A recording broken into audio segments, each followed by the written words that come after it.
All right, and then how about on Sunday, the Lake Zurich preseason ID, our first event up there in Lake Zurich at the MVP Sports Academy. Good event overall. So let's get into that. What do you guys got, Pete? I see potentially you have the first name in here. You and I were on mounds all night, so feel free. Yeah, let's talk some arms here for a sec.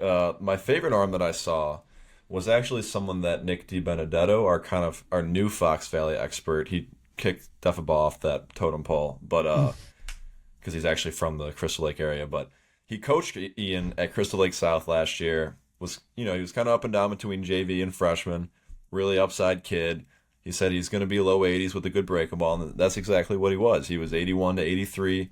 Love the frame at 6'1", 160 with a lot of room to add, and it's going to add. Like, he's going to get bigger and stronger as he gets older. But, yeah, the breaking ball is a real weapon at 2,400 RPM, and he had feel for a changeup. So, I mean, it was just really clean. It's like a really good mover. One of my first arms of the day, and he stuck with me and like mentally as like probably my favorite arm from that day.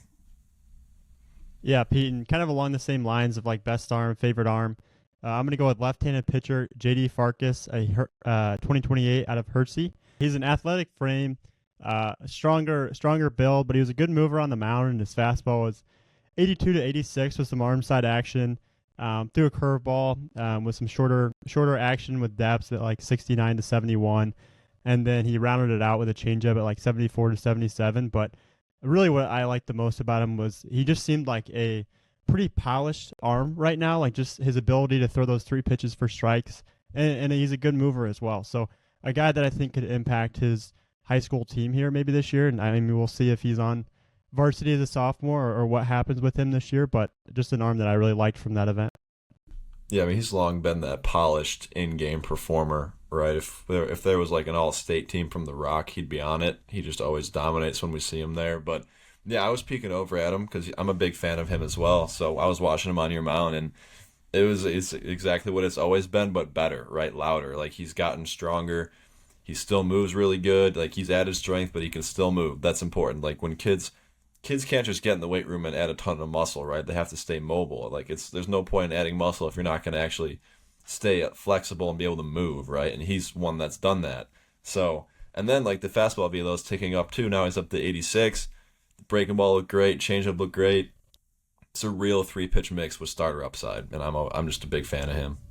Man, you just took the words right out of my mouth. Like, I saw some of his pen. I've seen plenty of video on him. Like, it oozes starter. Like, oozes starter. Like, guy that could hold velo because it's not a max effort type guy. And then I just want to mention, like, I saw his outfield defense really, really solid, and the arm really played. I want to say it was up to 87. No, up to 80. I was going to say 87. No, up to 88. With some carry, and it plays super clean. So like a two-way follow there that also swings left-handed, and I know we saw plenty of Hersey guys so far this winter. That's going to be another school that could be a sneaky one here to follow this year. Yeah, and Pete, I had an uncommitted 27 that you looked over on my mound and you were like, oh man, that's kind of interesting. It is right-handed pitcher Mason Palmer out of Warren. He's 6'2", 179 pounds. It was very tall, like wiry, long levered kind of frame, and he was a good mover out of a lower slot. And like all of his pitches came out really clean, and it's just like a really interesting slot. And the way that he moves, it's super easy. Ton to dream on with the frame, just with the added strength still to come. If he gets in the weight room, puts in work. But the fastball is 83 to 84. Had a lot of arm side action with that pitch. Averaged 24, 22 RPM on his slider that was 71 to 73, and then had a changeup at 74 to 76. But just a really interesting arm that's uncommitted at Warren. I had not seen him before, so just an interesting arm there. Mason Palmer from Warren. Well, we can say on uncommitted guys out of Warren who impressed, because Sunday night, like, this next guy had a case for maybe being the top bat on the day, and that's infielder Braxton Goodfellow. Like I said, uncommitted 2027 out of Warren, 6'1", 170, like right-handed hitter. It was noticeably strong, and this isn't a guy who was just straight, selling out for high EVs or anything like that. Just a naturally strong kid with the bat. Noticeable jump off the barrel, was working to the middle of the field with juice. Like, he averaged 95.8 off the bat, topped out at 98.9, had a 374-foot max distance, a 90% hard hit percentage, and then he was second for the event in average hand speed at 23.1 miles an hour, and then he had the fourth highest average bat speed for the event at 72.1 miles an hour. So a guy that like kind of had me buzzing even at the end of the event. You know, Drew's asking me who'd I like bat wise, and Goodfellow was the first name I mentioned. So really liked what I saw, and just a guy that I think some schools should circle. But there is one more uncommitted bat. I didn't write him in this sheet, but I did want to give him a quick shout out, and that's Alec Harrer out of St. Viator. He ran a 6.760 first off, but a switch hitter who really showed well from both sides of the plate. I think a lot of times with young guys, like the guys that are switch hitters, like sometimes you see a pretty drastic drop off from one side to the next. But that was not the case with Alec. I really liked it from both sides, like a guy who seems more like one of the more natural switch hitters that I've seen. So really liked it, but wanted to give him a shout out as well because he's also an uncommitted 2027. I'll get in here on I'm calling this my best overall prospect. I know he's a ranked kid. I'm not sure exactly the number at the moment, but right-handed pitcher Jenner Smith, 2028 out of Hersey. I saw him on the mound. I see we have some hit notes on him as well. The first thing that stands out, I think I said this a lot about guys last week, it's just his frame. He walks up, he's 6'3", 189 pounds, and it's like there's now clear muscle, whereas in the past we've seen him, and I think he was more, lean and wiry kind of, but now it's like, okay, this dude's like kind of maturing physically a little bit, and there's still more to come in that frame, no doubt, but on the mound, it's very simple and easy. There's not effort, and it's 85 to 86. Showed a curveball at 72 to 75. Average 24, 56 on with the spin rate. The slider was 75 to 78. Changeup was 77 to 80. But again, like the frame and the current stuff, like there's just so much for me in my eyes that you can dream on with a kid like that. He's only a sophomore. He has so much time to develop and continue to polish up the arsenal and those off-speed pitches. But just the fastball, the way that it comes out, like it was just a really, really impressive pen from Jenner Smith. And I don't know who saw him hitting, but it looks like you got some good notes there too. Yeah. I said Goodfellow was arguably the best bat. Like Jenner Smith was right there with him. And he was our last hitter of the day, and it was a heck of a way to like cap off the night. A lot of the things you said, the frame, he's noticeably gotten stronger. Like Jenner's a kid we've been seeing for a few years now. Like it feels like we've had looks on him since he was like 12. And this is something I told him after his round, like, dude, you just keep getting better. Like that's what you want to see. I know we've mentioned that with a ton of guys here today, but, easy barrel strength, from the right side, averaged 93.7. He topped out at 99.8. So I'll give him the 100 there. A 395-foot max distance, which is just nuts.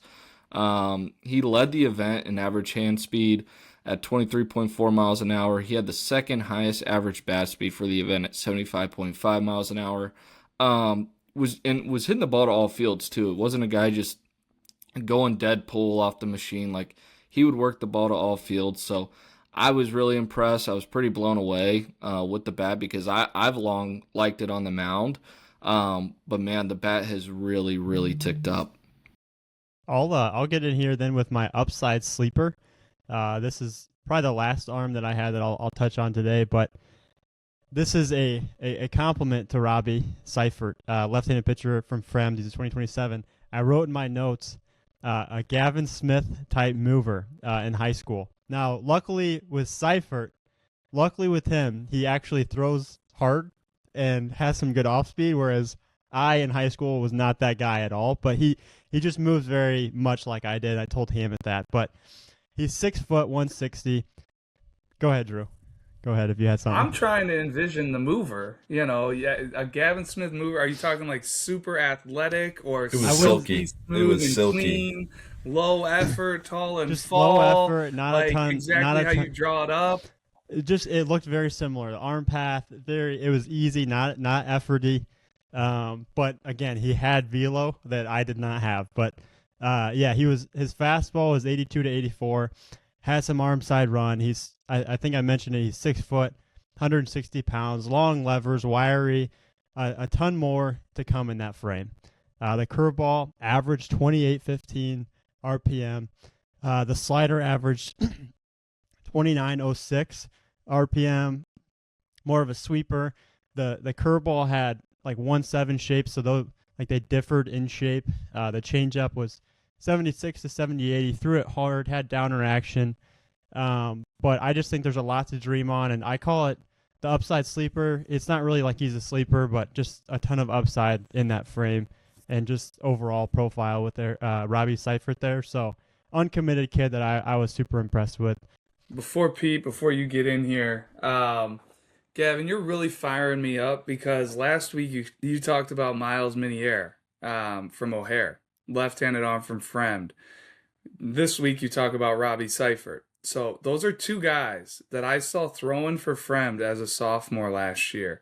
And they were impacting their varsity squad while pitching in like the upper 70s. Robbie last year, looking back at his pitching velos from the spring, he was 76, 77, touching 78, getting guys out left and right. And here they are this year making jumps in the offseason. Fremd had an awesome high school season last year. Like, they are going to be one to watch. It looks like Robbie probably grew a little bit too, because I don't remember him being 6 feet last year when I saw him. So another guy that's trending up. Fremd, those two lefties that have feel to pitch. You also mix in like a Will Graba that they have, a two-way guy that hits left-handed that I've seen some video this winter with his velo climbing as well. Just get me fired up that you're seeing these guys come to events after we saw them in the spring last year, and they're making big moves over the winter. I'll finish up with my two arms, then we can stick on position players to finish it. But I did a little data darling for Dylan Fawcett from Stevenson of 2027. He was 84 to 87 with the fastball, and it was definitely a little erratic, but it's an explosive arm and a really good fastball when it's in the zone. But to the curveball was what I really want to talk about. It was averaging 20 inches of sweep, which is a big number, and then getting up to 23 inches horizontally. So, and spinning around 2,400. So that's kind of an outlier metric for him. And then just a name to know, I kind of created my own little section. I guess he could be an upside sleeper, but Hayden Wendt from Huntley of 2027, someone that I didn't personally know about, but I mean, they just grow on trees up in Huntley. Like, he was like 6'1", 6'2", 82 to 85, really clean with 3 pitches. And the splitter had like real tumbling action with negative vert at times, so a real weapon. And again, the curveball was spinning around 2,400, so 3 good pitches, and he actually showed a sinker too that had more of the horizontal action than the fastball, which was showing a little more carry. But yeah, just 2 names I wanted to shout out. Just another Huntley guy in the mix here. You know, we talk about Borkowski, I talk about Sean Dabe. We don't even mention a Liam Nash that they have this spring. You see this Hayden Wendt. I mean, arms are plentiful up there at Huntley. That's going to be an intriguing staff this spring. I just wanted to shout out 2 infielders that I think are interesting follows. Howie Porath, 2027 left-handed hitter from Manuka. He's been no stranger to us. I thought he showed really well on the infield. A guy that could stick at third base. Strong build. And always has been like a barrel control guy offensively with a gap-to-gap kind of look to him. And then a kid that I don't know, kind of stood out to me from a freshman, young look, super confident on the infield was Ashton Sobey at Burlington Central. Showed me some just little things that you look for when you're at these showcases and you see so many players roll through. Like, it was like a little bit with his glove presentation, the way he played low to the ground, the way he flowed to the baseball, the confidence he had on the ball up the middle where he's feeling it one-handed and kind of flicking it on the run, able to, maintain body control and also change his platform. And he's so far away from where he's going to be physically. Like, you can't even... Like, I don't think he broke 8 in the 60. Like, there's a lot that is yet to come for him to, turn into some real prospect. But like, that's the beauty of this. It's like, it doesn't matter how good you are as a 29. Like, he's fundamentally sound. He's clearly been coached up. He plays low to the ground. He's got great hands. It was an accurate arm. And it's like, that's the guy. Those type of guys are, when they finally do, mature and grow and start getting facial hair and do all this stuff, like, they take off because they already have the tool set or I guess, the clay or the fundamentals, and then once the tools start ticking up, it's like that's when they really take the next jump. So just a guy out of Burlington Central that I think is going to stick on the infield for however long he plays baseball, and is one that's by the time he's a senior, if it's not like, wow, look how far Ashton Sobey has come, that would not surprise me at all. Gav, I just kind of want to shout out, this is the first time we've ever been at Lake Zurich. So, huge kudos to all the players and parents, getting these guys to the event, working with us, on the first year ever, figuring out a showcase at that venue. And I think it's going to be a spot where we're going to be able to go, in years to come and have great events. You can run a 60 in there. You got a nice little hitting area. You got two spots for live mounds. And to be able to kind of just hit a little different location was awesome for us, and great to see the guys come out. And I felt like we came away with so many nuggets from that event. Close to 70 guys. I don't know what the final number, ended up being, but really, really good first event at Lake Zurich.